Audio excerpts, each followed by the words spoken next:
Hi കൂട്ടുകാരെ, homely ഫുഡിലേക്ക് എല്ലാവർക്കും സ്വാഗതം.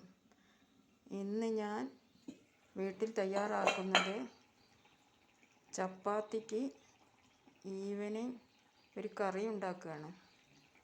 മുട്ടക്കറിയാണ് ഉണ്ടാക്കുന്നത്. മുട്ടക്കറി അടുപ്പത്ത് വെച്ചിട്ടുണ്ട്. ഞാനത് തയ്യാറാക്കുന്നത് എങ്ങനെയാണെന്ന് പറഞ്ഞുതരാം. ആദ്യം ചീനച്ചട്ടി അടുപ്പത്തേക്ക് വെക്കുന്നു. കൃഷ്ണാർപ്പണമസ്തു പറഞ്ഞ് അടുപ്പത്ത് വെക്കുന്നു. നമ്മൾ വെജായാലും നോൺ വെജായാലും എന്തായാലും നമ്മൾ കർമ്മങ്ങൾ ചെയ്യുന്ന സമയത്ത് കൃഷ്ണാർപ്പണമസ്തു എന്ന് പറയുക. നിങ്ങൾ ദേവീനാണ് പൂജിക്കുന്നതെങ്കിൽ ഓം ദേവിയെ നമഃ എന്ന് പറഞ്ഞിട്ട് അടുപ്പത്ത് വെക്കുക. അപ്പോൾ മുട്ടക്കറി എങ്ങനെയാണ് തയ്യാറാക്കുന്നത് നോക്കാം. ചീനിച്ചട്ടി അടുപ്പത്ത് വെച്ചു. ചെറിയുള്ളി അരിഞ്ഞ് വെച്ചു.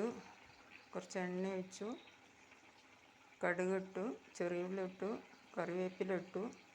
അത് മൂത്ത് കഴിഞ്ഞതിന് ശേഷം ഒരു സവാളയുടെ പകുതി ചെറുതായിട്ട് കൊത്തി അരിഞ്ഞു. ഒരു തക്കാളിയുടെ പകുതി ചെറുതായിട്ട് കൊത്തി അരിഞ്ഞു. 2 അല്ലി വെളുത്തുള്ളി, ഒരു പച്ചമുളക് ചെറുതായിട്ടരിഞ്ഞ് അതും കൂടി ആ വറവിലേക്ക് ഇട്ടിട്ട് ഒന്ന് വാട്ടിയെടുക്കുക. അതിനുശേഷം കുറച്ച് മുളക് പൊടിയും കുറച്ച് മഞ്ഞൾപ്പൊടിയും. ഇത് മുളക് പൊടി കുറച്ചേ ആക്കാവുള്ളൂ. അതൊന്ന് ചെറുതായിട്ട് ഇളക്കി കൊടുക്കുക.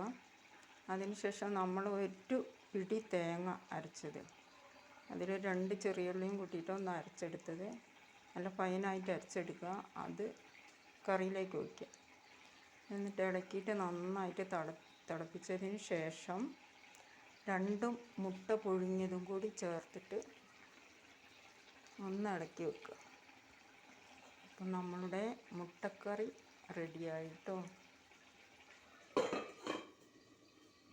ആ സമയത്ത് നമുക്ക് എന്തെങ്കിലും കീർത്തനങ്ങളോ നാമജപമോ ഒക്കെ നടത്താം. അപ്പം ഞാനൊരു കീർത്തനം പാടുന്നു. ഒരു മയിൽ പീലിയായി ഞാൻ ജനിക്കുമെങ്കിൽ നിന്റെ തിരുമുടി കുടന്നയിൽ തപസ്സിരിക്കും. ഒരു മുളം തണ്ടായി ഞാൻ പിറക്കും.